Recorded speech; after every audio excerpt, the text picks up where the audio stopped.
Finland's been recognized as the happiest country in the world. It also has a top-performing school system. And if you're like me, you've wondered, what would it look like to bring the Finnish approach to American education? In this video, I'm excited to tell you about an inspiring US school that's done exactly that. My name's Tim Walker. I'm an American teacher who lived in Finland for 8 years. And while I was there, I wrote a book about my teaching experiences. When I moved back to the States, I started working with Copper Island Academy in Michigan. Just like Finnish schools, Copper Island offers students lots of hands-on learning, frequent breaks, and a collaborative culture. This is my first video in a series about the school's innovative model. When I taught in Helsinki, I loved visiting my school's home economics classroom. I'd usually find middle school students working in teams, following recipes at separate kitchenettes around the room.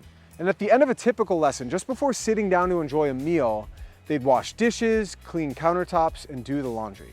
Home economics is all about cultivating lifelong skills. Students learn how to cook delicious food, but they learn so much more than that. They learn valuable skills like teamwork, project management, and critical thinking. Students in Finland are required to take home economics in middle school, and when it's offered as an elective, it's the most popular class among boys. The American version of home economics is called Family and Consumer Sciences. Some states require coursework in FCS, but for the most part, it's optional. In recent years, enrollment in FCS has dropped significantly, meaning fewer American children are learning these lifelong skills at school. In the US, I had never seen anything like a Finnish home economics classroom until I visited Copper Island Academy. The school offers food education and culinary arts to all their students, from kindergarten to 8th grade. I met up with Margaret Hansen, the culinary arts teacher, to learn more about their program.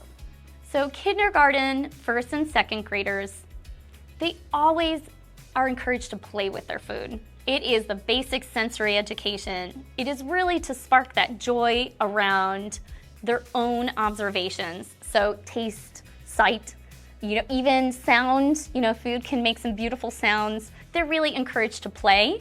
And then our grades 3, 4, 5 are really based on marrying our curriculum with their class curriculum. So fractions, dividing, recipes or multiplying recipes. And then we get our middle schoolers who you really want to give them enough tooth, because if this is the only cooking class they get, I want them to become curious chefs and intuitive chefs. So we teach them the ability to find the knowledge that they need to become very successful in the kitchen. We have a hydroponics program at our school that we're growing vegetables for our lunchroom, and our middle school will be creating salad bar for those students. And I love that instant gratification of knowing my other fellow students will be eating this, so I should do a good job, right? But also the students who eat it say, oh, my middle schoolers did this for me. I am so lucky to have that. So that service and that gratitude go hand in hand. We have an artifact that we create in our classroom called a culinary journal, and I get to read their daily journal entries. I get to see their diagrams, I get to read their recipes, and I get to kind of get that insight into their home life of how they're cooking at home. Margaret told me about a student who's usually reserved during class time, but the culinary journal provided an outlet. Inside her journal, the student wrote about the emotional ups and downs of creating one of the most complicated cakes out there, a Swedish princess cake. And on her first attempt, the custard broke, and she had to remake the entire thing.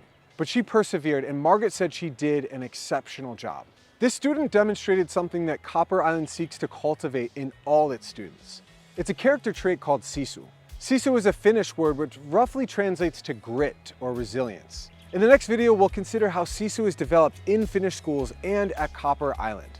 I'll take you into inspiring classrooms where children knit, hammer, and sew.